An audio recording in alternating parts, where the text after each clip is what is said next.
another adventure. Tara! Tara!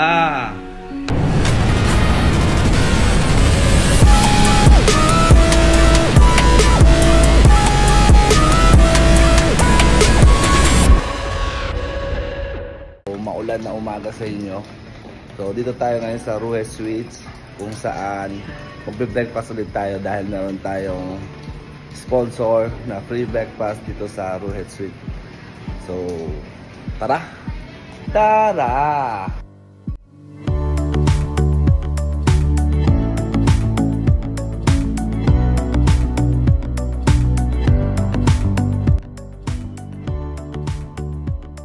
Good morning mga ka-rides! For today's video at part 1 ng ating biyahe, ating pupuntahan ang dalawang kilalang falls sa bayan ng Coron. Halika na at lakbayin natin ang mga tagong paraiso sa bayan namin. Kaya ito na, sama ka? Tara! Tara!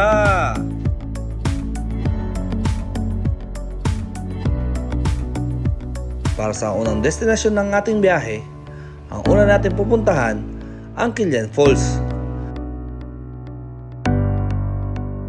Ang Killian Falls ay isang tagong falls na may layo na 31 kilometers mula sa bayan ng Coron at may biyahe na humigit kumulang 40 minutes.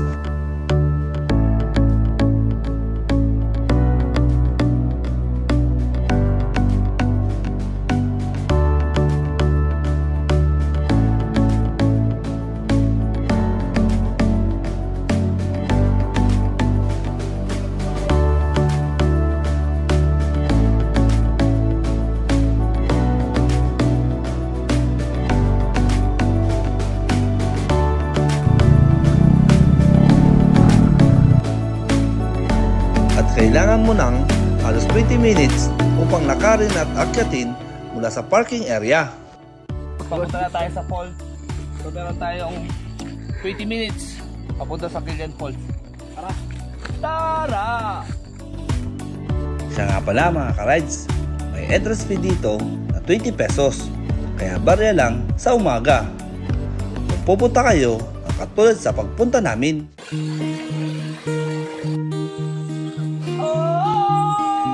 Excited na ako. Kaya ano pa yung hinihintay natin? Umpisahan na natin ang lalakarin at aakyatin. Tara! Tara! Kaya ito na nga, umpisahan na namin ang aming paglalakbay.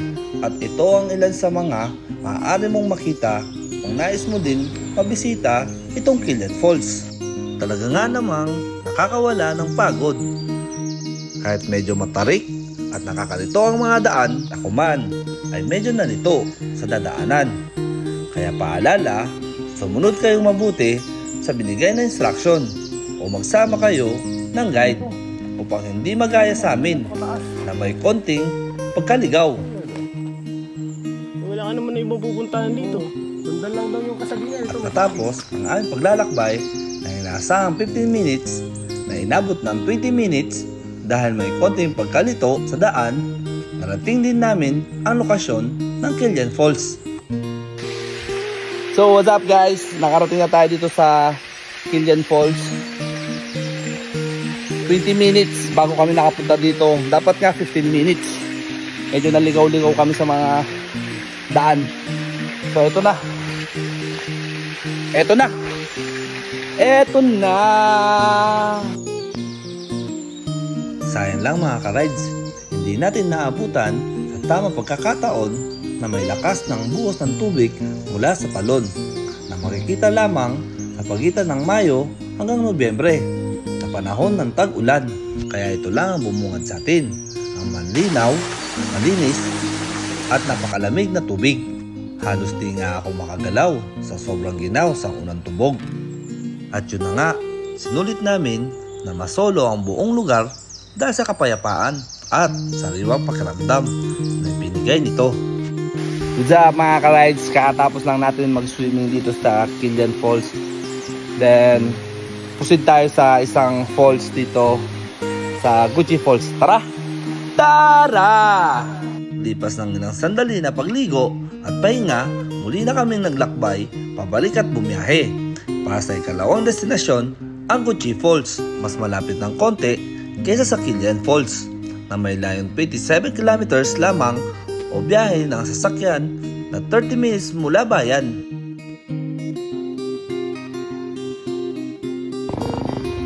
Good morning guys, so dito na tayo sa Gucci Falls.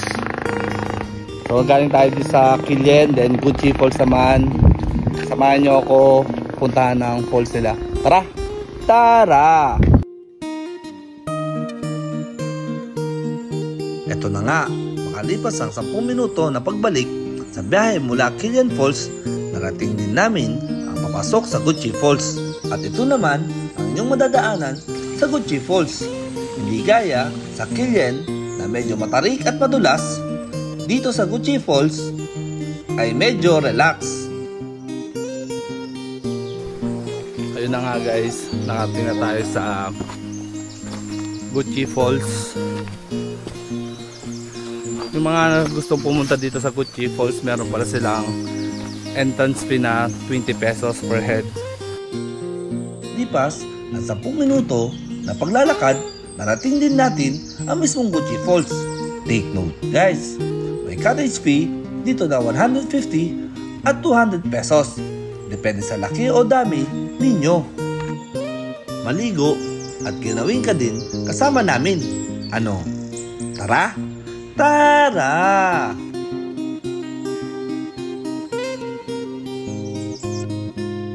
Eto na nga, niligo na naman ulit tayo. At yan ang buong biyahe natin for today's video na part 1 pa lamang. Kaya abangan mo ang part 2. O ano, nag-enjoy ka din ba kasama namin? Kung umabot ka sa dulo ng video na to, please do share, subscribe, leave a reaction and comments down below kung hanggang saan umabot ang video ng biyahe natin. At suggest ka na din ng susunod na pwede natin puntahan, pero dapat kasama ka. O ano, tara! Tara!